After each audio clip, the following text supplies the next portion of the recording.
Hello viewers, welcome to my show doctor Meenu's show. दोस्तों, आज का हमारा ये एपिसोड बहुत ही खास है क्योंकि आज जिन गेस्ट को मैं लेकर आई हूँ ना तो वो डॉक्टर हैं और ना ही फिटनेस एरिया को बिलोंग करते हैं। वो हैं एक इंटरनेशनल पब्लिक स्पीकिंग कोच। अक्सर ऐसा होता है, हमारे मन में बहुत सी बातें होती हैं जो हम किसी से कह नहीं पाते। कभी हमें वर्ड्स नहीं मिलते करेक्ट, जिन वर्ड्स के साथ हम उनको कम्युनिकेट कर पाएँ। कभी हमें लगता है कि हमारी बात कोई सुनेगा नहीं। और ये तो हम सब जानते हैं, अगर अपने मन की बात हम कह लेते हैं तो हमारा मन हल्का हो जाता है और इससे बहुत सारी प्रॉब्लम्स दूर हो जाती हैं। तो मिलते हैं ऑथर शेरी, जो कि एक world renowned public speaking coach हैं, इंटरनेशनल पब्लिक स्पीकिंग कोच हैं। इन्होंने 40,000 पब्लिक स्पीकिंग कोचेस को तैयार किया है 23 कंट्रीज़ में। और जानते हैं पब्लिक स्पीकिंग के और क्या हेल्थ बेनिफिट्स होते हैं। मिलते हैं ऑथर शेरी से। Welcome to the show author Sherry. Thank you so much, thank you for having me. तो फर्स्ट ऑफ ऑल ऑथर शेरी, हमें ये बताइए आपका ये नाम ऑथर शेरी कैसे हुआ? I am actually keen to know this. Okay, 2011 में इस सफ़र की शुरुआत हुई जब मैंने डिप्रेशन से बाहर आकर के लिखने का अपना जो सफ़र है वो शुरू करा। तो मैं 1 या 2 लाइन लिखता था पहले और उसको ट्वीट करता था, क्योंकि ट्विटर में आपका 160 कैरेक्टर का स्पेस होता है। और उसके बाद फिर जब मैंने धीरे धीरे लिखना शुरू करा, एक फ्लेयर बना, तो मैंने एक चीज़ नोटिस करी कि जैसे ही मैं लिख रहा हूँ कुछ, मैं बेटर फील कर रहा हूँ अंदर से। लिखने के साथ हमारी फीलिंग का बहुत स्ट्रॉन्ग कनेक्शन है। तो मैंने जैसे लिखना शुरू करा, लिखते लिखते मैं अपने आप को अंदर से हील करता हुआ महसूस करता था। और फिर मैंने जब इस चीज़ के बारे में ज़्यादा पढ़ा, एक्सप्लोर करा, तो मुझे एहसास हुआ कि when you write you heal yourself from inside. और ये मुझे बहुत एक्साइट करने लगा। और शायद ये एक कारण बना कि मैंने अपने डिप्रेशन को पढ़कर और लिखकर, अमूमन जैसे कहते हैं ना कि पढ़ाई लिखाई तो आपकी ख़त्म हो जाती है जब आप फॉर्मल एजुकेशन करते हैं, बट ये मैंने पढ़ाई लिखाई का सिलसिला दोबारा शुरू करा और यहाँ से मेरी एक नई ज़िंदगी की शुरुआत हुई।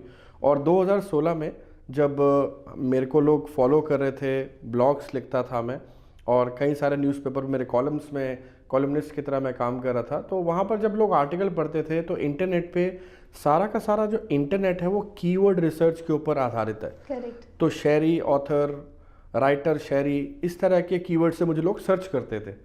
तो वहाँ से जब मेरे एसईओ एक्सपर्ट जो कि मेरे साथ ऑन बोर्ड थे, उन्होंने बताया कि सर आपको इस नाम से लोग काफ़ी सर्च कर रहे हैं, तो अगर हम इससे मिलता जुलता कोई नाम, क्योंकि अभी आप सिर्फ शेरी यूज़ कर रहे हैं, तो सोशल मीडिया पे आप कुछ ऐसा मिलता जुलता नाम यूज़ करिए।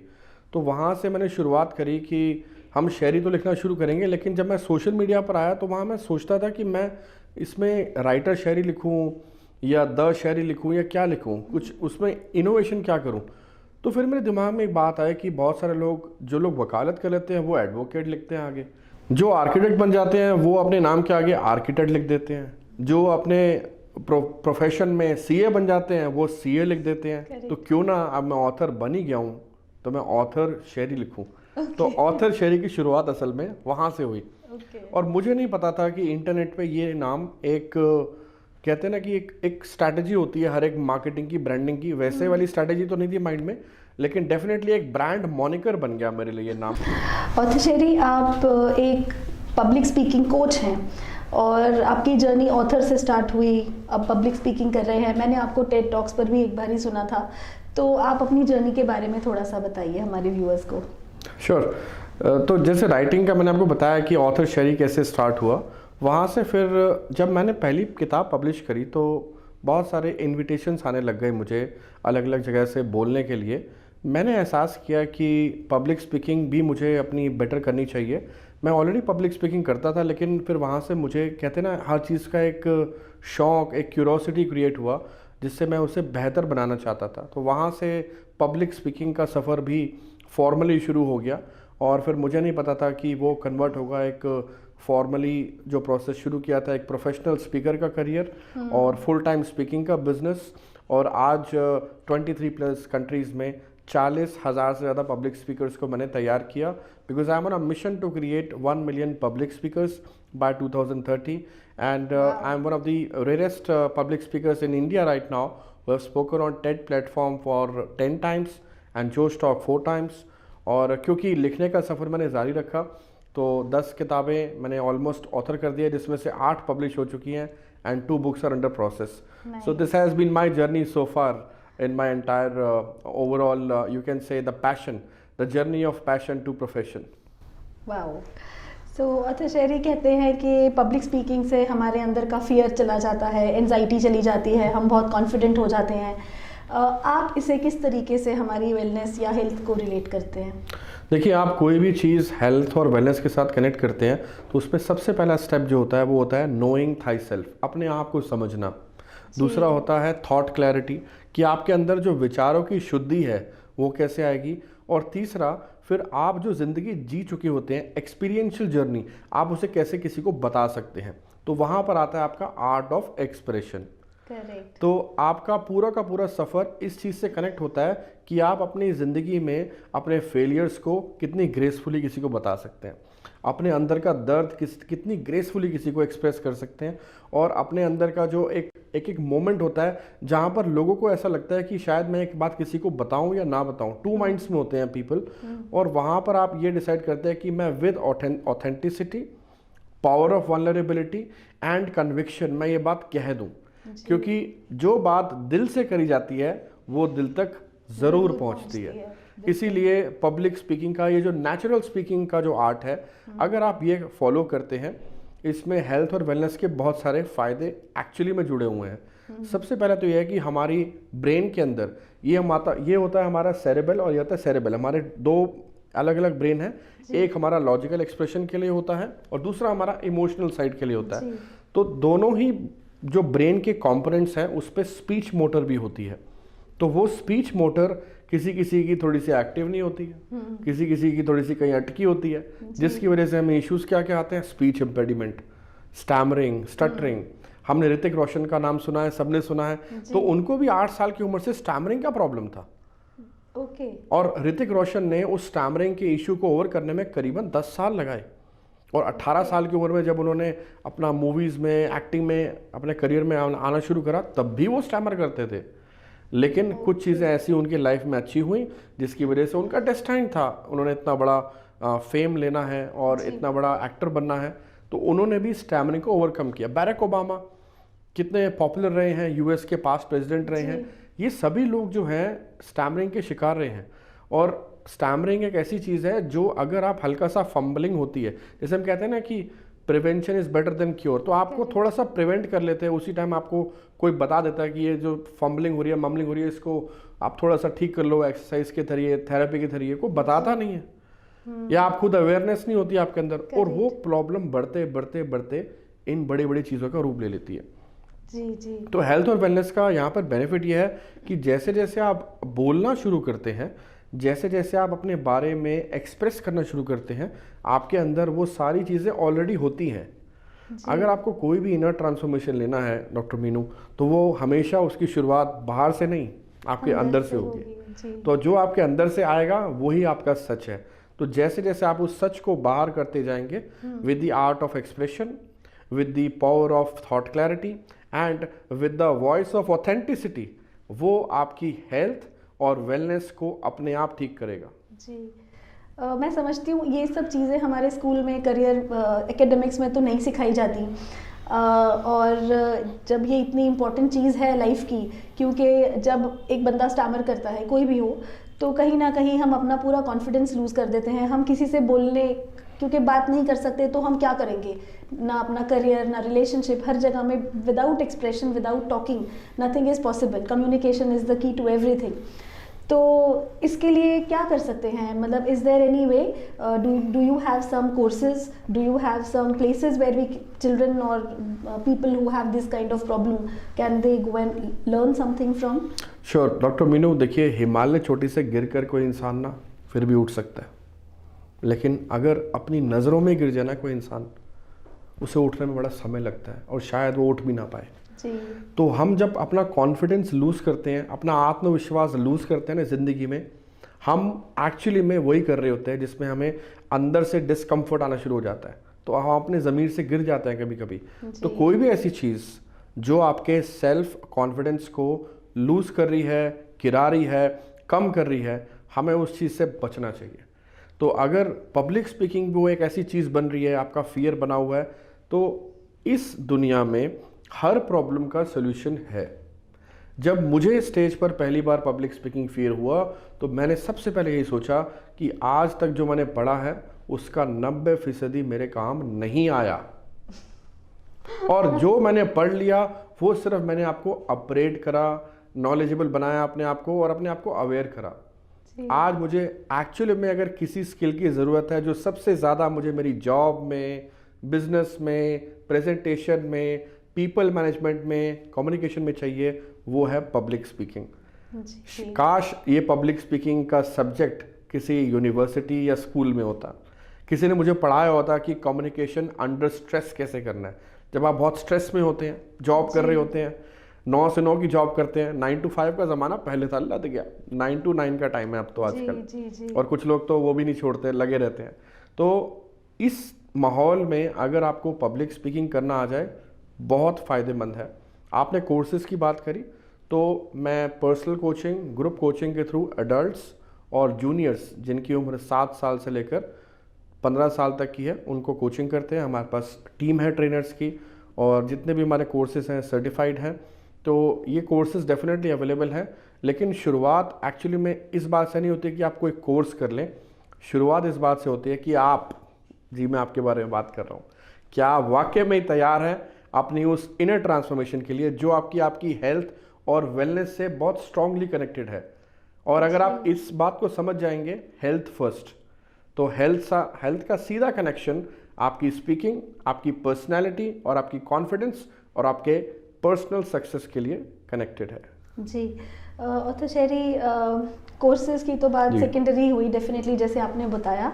प्राइमरीली ऐसा होता है, हम कई बार बहुत कुछ सोचते रहते हैं और अपने घर में कई बार अपने बच्चों से, अपने पेरेंट्स से, स्पाउस से कई चीज़ें कह नहीं पाते, और वो हमारे अंदर एक इंटरनल डायलॉग चलता रहता है। उसको कैसे करेक्ट किया जाए, because that creates a lot of stress and anxiety in us, जिसकी वजह से हेल्थ इश्यूज तो फिर होने ही हैं। जी जी, देखिए उसके लिए सबसे एक अच्छा तरीका ये होता है कि बिहेवियरल साइकोलॉजी का एक पार्ट होता है जिसे हम बोलते हैं सिस्टमैटिक डिसेंसिटाइजेशन।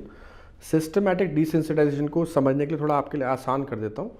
ये एक साइकोलॉजी का पार्ट है जिसमें आप अपने बिहेवियर के ऊपर काम करते हैं। जी हाँ, आप जब आप अपने ऊपर काम करते हैं तो आप एक चीज़ को बार बार करते हैं, तब तक करते हैं जब तक आप उसमें बेहतर नहीं बन जाते या आप उसमें नॉर्मल नहीं हो जाते। अगर आपको लगता है कि मैं नॉर्मल की स्टेट में भी नहीं हूँ अभी, वहाँ से धीरे धीरे धीरे धीरे आप अपने आप को बेटर करना शुरू करते हैं। तो बिहेवियरल साइकोलॉजी का जो ये पार्ट है, इसे सिस्टमैटिक डिसेंसिटाइजेशन के प्रोसेस के ज़रिए आप कोई भी प्रॉब्लम को डिफीट दे सकते हैं। तो पब्लिक स्पीकिंग का जो फियर होता है, या जैसे डॉक्टर मीनू ने बोला कि जो आपके अंदर की बात है उसको बाहर निकालने की जो कला है, जो एक्सप्रेशन है, उसको क्रिएट करने के लिए आप धीरे धीरे अपने बारे में बताना शुरू कीजिए, अलग अलग मंच पे जाके स्पीचेस देना शुरू कीजिए। और मैंने तो बड़े इंटरेस्टिंग वे से शुरुआत करी थी। मैं तो पौधों को देख के बात करता था, एडवर्टीजमेंट बोर्ड देख के बात करता था, गाड़ी चलाते हुए अपने आप से बातें करता था।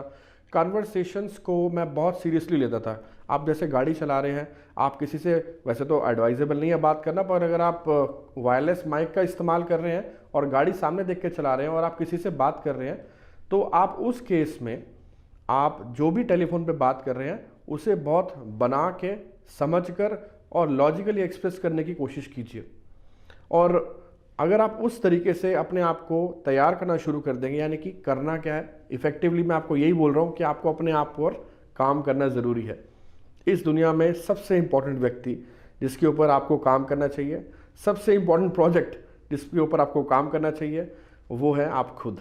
तो अगर आप अपने ऊपर काम करेंगे तो धीरे धीरे आपको सक्सेस मिलेगा। तो आर्ट ऑफ एक्सप्रेशन भी वैसे ही आपको मिलेगा। धीरे धीरे आपको अपनी स्टोरी टेलिंग एबिलिटी, आपकी अपनी पर्सनल कहानी आपको कैसे एक्सप्रेस करनी है। इनफैक्ट डॉक्टर मीनू हम अपने कोर्सेज में यही सब चीज़ें बहुत ज़्यादा फोकस करके सिखाते हैं, ताकि लोगों को ये समझ में आ जाए कि मुझे अपनी कहानी कैसे बयान करनी है। देखिए, अगर कोई अपना दर्द बिना हिचकिचाहट के बयान कर देता है, मैं नहीं समझता कि उसके अंदर कोई ऐसा एलिमेंट रह जाता है कि उसका कॉन्फिडेंस रह जाए।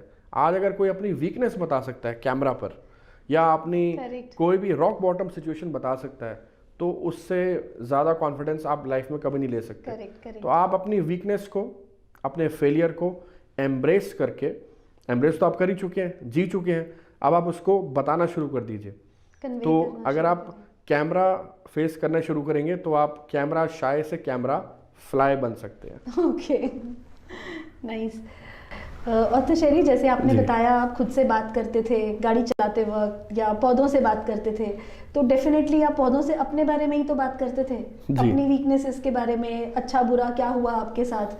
तो फिर उसके बाद कहीं ना कहीं आपकी वीकनेसेस के ऊपर आपने वर्क किया, बहुत मेहनत करी, और उसके बाद आज इस मुकाम पर आए हैं कि उन सारी प्रॉब्लम्स या वीकनेसेस से ऊपर उठ चुके हैं। इफ़ यू डोंट माइंड, मैं चाहूँगी आप अपने मेरे व्यूअर्स को अपनी वीकनेसेस के बारे में बताइए और आपने उन पर किस तरीके से काम किया। जी, बहुत अच्छा सवाल किया डॉक्टर मीनू आपने। तो मैं आपको इसका उत्तर इस बात से शुरू करता हूँ कि आपकी जो अपब्रिंगिंग है वो आपके पेरेंट्स डिसाइड करते हैं, आपको पाल पोस के बड़ा करते हैं और आपकी मेंटल कंडीशनिंग वो कर देते हैं। अगर वो बोलते हैं कि तू बहुत होशियार है तो आप क्या समझते हो? मैं बहुत होशियार हूँ। और अगर वो बोलते हैं कितना नालायक है तू, तो आपको क्या लगता है? मैं वाकई में नालायक हूँ ना। तो आपके अंदर वो मेंटल कंडीशनिंग बर्थ ले लेती है। तो मैं जब बड़ा हुआ, मैंने होश संभाला, और मुझे इस बात को बताने में कोई हिचकिचाहट नहीं है कि मैं बहुत शाय था। इनफैक्ट मैं अपने स्कूल में 6th क्लास के बाद, 6th क्लास से पहले मैं बहुत नॉटी था, 6th क्लास के बाद मैं बहुत शाई हो गया, और उस शाइनेस को कन्वर्ट करते करते मैं लो कॉन्फिडेंस तक खुद ही लेके आ गया।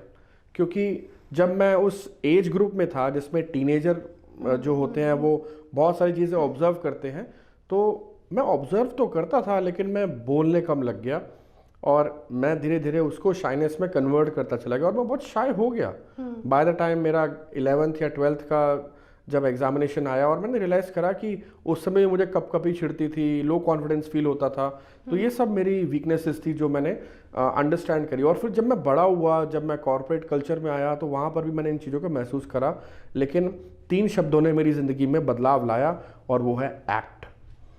एक्ट का मतलब है ऑथेंटिसिटी, कॉन्फिडेंस और टेनेसिटी। तो ये 3 शब्दों ने मेरे ज़िंदगी में बदलाव लाया। ऑथेंटिसिटी यानी कि मैं अपने आप को जब मैं देखता था तो मैं एक चीज़ सोचता था कि मैं जो भी काम कर रहा हूँ ना वो ऑथेंटिसिटी के साथ कर रहा हूँ, नहीं तो मैं नहीं कर रहा। तो मैंने अपनी वो क्वालिटी को पहचाना। तो स्टेप नंबर 1 आपके लिए है कि आप जो हैं पहले उसको पहचान लीजिए। आप जैसे हैं आप उस चीज़ को समझ लीजिए। एक्सेप्ट नहीं करने के लिए कह रहा, क्योंकि चेंज कर सकते हैं आप। There is always a stage of improvement and scope of improvement. दूसरा, आत्मविश्वास। मैं पब्लिक स्पीकिंग में भी ये बात बोलता हूँ कि public speaking is never about perfection, it is always about self confidence. आज आपको दुनिया की बेस्ट टेक्निक भी आती होगी ना, पब्लिक स्पीकिंग स्टेज पे जाके खड़े हो जाओगे, कॉन्फिडेंस नहीं होगा ना, कभी नहीं बोल पाओगे। क्या कर लेगी टेक्निक? कुछ काम नहीं करने वाली। कॉन्फिडेंस और आत्मविश्वास से ऊपर कोई स्किल नहीं है। और कमाल की बात बताऊं, ये आप खुद ही क्रिएट करते हैं, इसे कोई नहीं सिखाता, इसे आप खुद ही डिस्कवर करते हैं। टेनेसिटी भी ऐसी क्वालिटी है। टेनेसिटी मतलब आपको भगवान कुछ ऐसे हालात में डाल रहा है और आप गिव अप ही नहीं कर रहे, आप हार मान नहीं रहे। हार जाना पर हार मत मानना, ये ध्यान रखना, कभी हार मत मानना। ये चीज़ आपके अंदर टेनेसिटी क्रिएट करेगी, never give up attitude create करेगी। इसीलिए I always say I never go through tough time, I always go through character building time. तो जब आप किसी भी मुश्किल दौर से गुजर रहे होते हैं, आपका कैरेक्टर बिल्डअप हो रहा होता है। तो एक्ट कर लीजिए, और एक्ट करने के बाद लाइफ में बहुत सक्सेस मिलेगा। Wonderful, really wonderful. I think there is a very strong message. मैं समझती हूँ अब तक तो मेरे व्यूअर्स आपसे बिल्कुल कनेक्ट हो चुके होंगे। आपकी बातें ही इतनी रिलेटेबल हैं, कहीं ना कहीं वो अपने लाइफ स्टोरी को, अपनी लाइफ जर्नी को आपसे रिलेट कर रहे होंगे। और तो शरी, मैं एक आपसे रियल लाइफ सिनेरियो की एक बात करना चाहती हूँ। Specially during the Covid era बहुत लोगों ने अपनी जॉब्स खोई हैं, और ये यंगस्टर्स का एक बहुत कॉमन प्रॉब्लम है that they are looking for jobs and jobs are not available. और एक टाइम आ ही जाता है हमारी लाइफ में जब हम ट्राई करते हैं, या बार बार हमें जब किसी भी चीज़ का फेलियर मिलता है तो हम डिप्रेस हो जाते हैं, और वो मोटिवेशन भी काम नहीं करता, चाहे कोई कितना भी समझाए। तो ऐसा कुछ आप बता सकते हैं क्या? कोई ऐसा इंसान जिसका जॉब चला गया है और मिल ही नहीं रहा और काफ़ी टाइम से वो घर ही बैठा है, तो वो ऐसा तो क्या करे, क्या सेल्फ टॉक करे जिससे कि वो अपने आप को खुद मोटिवेट करे, क्योंकि आपने बताया कि हमें खुद पर वर्क करना पड़ता है, हर चीज़ बाहर से नहीं मिलती, इट ऑल बिगिंस इनसाइड। तो वो ऐसा क्या करे जिससे कि वो अपने आप को फिर से खड़ा करे और फिर से अपना करियर रीस्टार्ट करे? जी, 2 लाइनें मैं आपको ज़रूर बोलूँगा। गिर गए तो क्या हुआ, गिरता वही जो चलता है, बस इतना सा करना है कि उठकर फिर से चलना है। तो जब हम गिर जाते हैं हमें उठकर फिर से चलना होता है। तो आपकी इस बात से मैं बहुत ज़्यादा रेजोनेट कर रहा हूँ, क्योंकि कहीं ना कहीं मैं भी अपनी लाइफ में इस दौर से गुजरा हूँ डॉक्टर मीनू। और जितने भी हमारे दर्शक देख रहे हैं या स्टूडेंट्स हैं जिनको एक्चुअली में ये प्रॉब्लम आती है कहीं ना कहीं, तो मैं उनके लिए 3M एक मेथड आज शेयर कर रहा हूँ।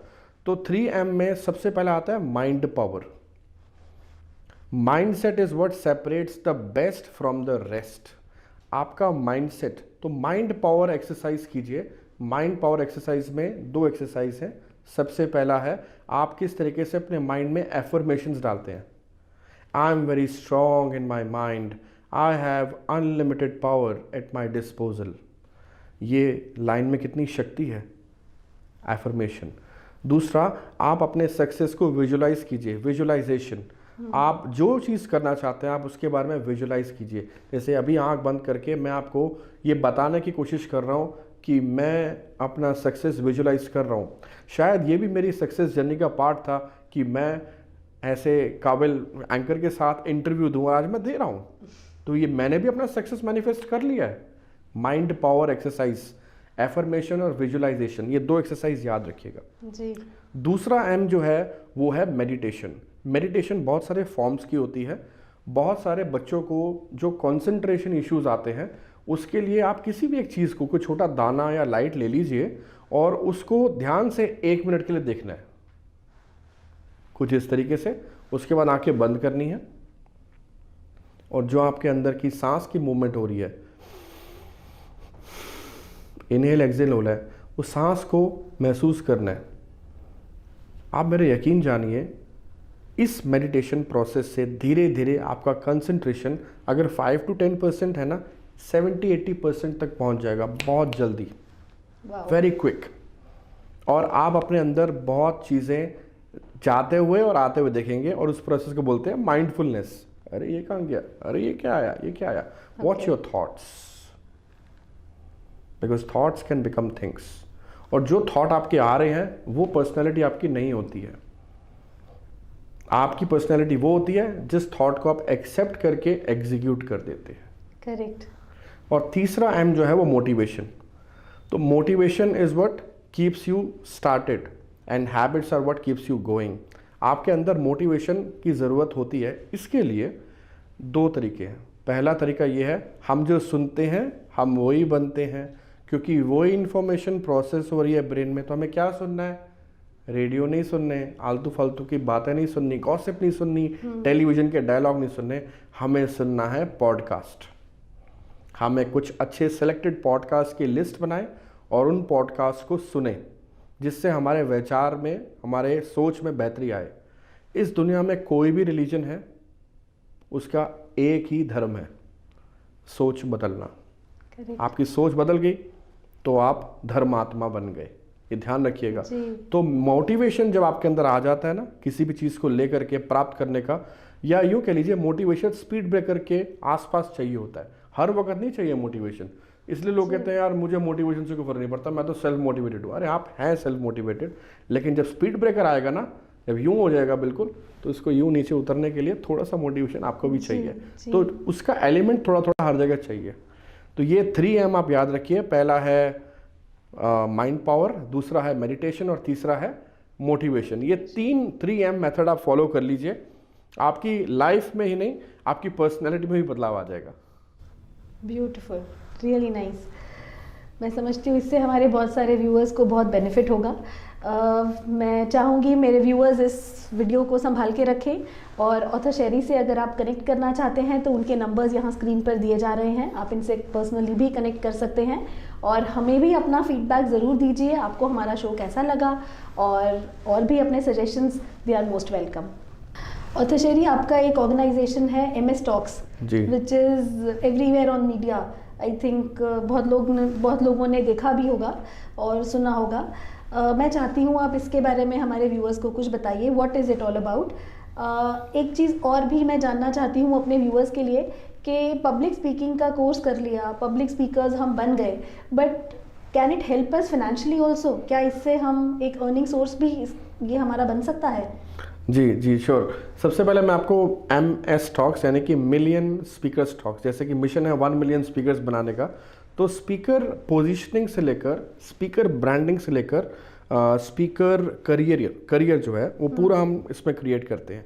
तो आपको अगर एक पब्लिक स्पीकर बनना है, पब्लिक स्पीकर बनने के साथ साथ आपको पब्लिक स्पीकर बन के अपनी मार्केटिंग या ब्रांडिंग करनी है, या फिर आपको प्रोफेशनली अपने आप को पब्लिक स्पीकर बना करके अर्निंग करना है, तो इन सब चीज़ों के लिए हमने प्लेटफॉर्म क्रिएट करा।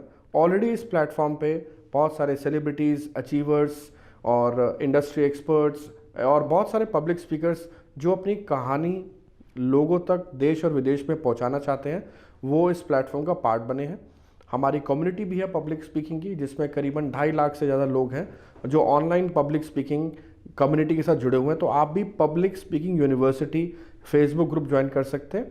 और अगर आपको फ्री पब्लिक स्पीकिंग वीडियोस चाहिए जिसमें आपको बहुत कुछ सीखना है, अंडरस्टैंड करना है कि पब्लिक स्पीकिंग कैसे अपने आप को पब्लिक स्पीकिंग में ला सकते हैं, तो आप मेरा चैनल ऑथर शेरी के नाम से सर्च करके सब्सक्राइब कर लीजिएगा। उसमें बहुत सारा कंटेंट आपको फ्री ऑफ कॉस्ट मिल जाएगा। अब बात करते हैं पब्लिक स्पीकिंग से पेड पब्लिक स्पीकर बनने का सफ़र। इसके लिए मैंने किताब अभी रिसेंटली लॉन्च करी है, एंड ये किताब में how to earn money from public speaking, इस सीरीज़ को लॉन्च किया है मैंने। ये किताब आप अमेज़ॉन से ले सकते हैं। इस किताब में मैंने बहुत सारी ऐसी बातें बताई हैं जो कि आपका ग्राउंड सेट कर देंगे एक पब्लिक स्पीकर बनने के लिए और पेड पब्लिक स्पीकिंग में आने के लिए। दूसरी बात मैं ये कहना चाहूँगा कि आप किसी भी प्रोफेशन में आना चाहते हैं, जो आप एक नॉर्मल बिजनेस में करते हैं वही चीज़, ऑलमोस्ट वही एलिमेंट्स और वही structure paid public speaking business में भी यूज़ होता है। तो आपको अच्छे पब्लिक स्पीकर होने के साथ साथ एक एंटरप्रेन्योर की स्किल होने चाहिए, आपके पास कंटेंट क्रिएशन का स्किल होना चाहिए, आपके पास मार्केटिंग और ब्रांडिंग होनी चाहिए, और सबसे इम्पॉर्टेंट आप एक इन्फ्लुएंसर की तरह, एक सब्जेक्ट मैटर एक्सपर्ट की तरह लोगों को दिखने चाहिए। तो ये सब चीज़ें बहुत इंपॉर्टेंट है पेड पब्लिक स्पीकिंग में आने के लिए।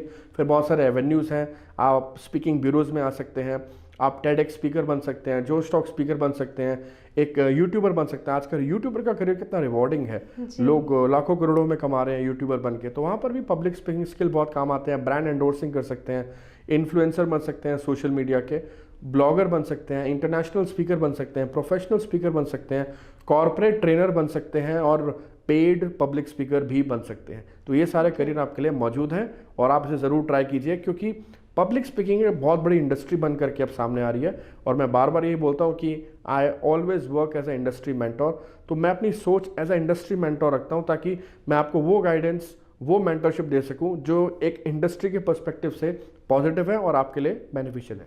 जी, thank you author Sheri, it was really wonderful. बहुत अच्छी इन्फॉर्मेशन आपने दी। मैं समझती हूँ मेरे व्यूअर्स के लिए ये बहुत काम का एक एपिसोड रहेगा। बहुत से लोग आपसे शायद जुड़ना भी चाहेंगे और मैं व्यूअर्स को आपके नंबर्स पहले दे चुकी हूँ। दोबारा से इनके नंबर्स यहाँ पे स्क्रीन पर मौजूद हैं, आप कनेक्ट कर सकते हैं। अगर मेरे शो में भी आप आना चाहते हैं या मुझसे भी जुड़ना चाहते हैं तो भी यहाँ पे नंबर्स दिए गए हैं, आप कनेक्ट कर सकते हैं। और अगले हफ्ते ऐसे ही बहुत दिलचस्प और अच्छी पर्सनालिटीज़ के साथ फिर मिलेंगे। Thank you.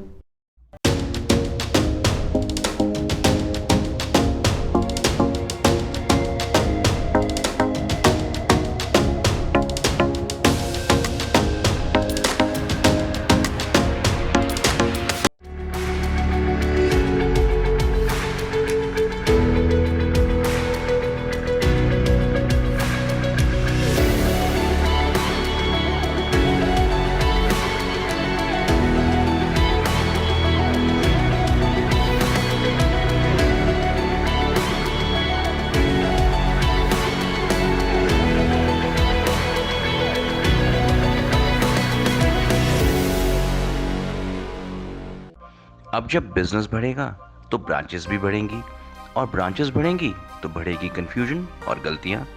अब करें अपने टैली, बिजी या किसी भी अन्य सॉफ्टवेयर को सेंट्रलाइज केवल क्लाउड एक्सेस से। ज़्यादा जानकारी के लिए डायल करें 8826974747।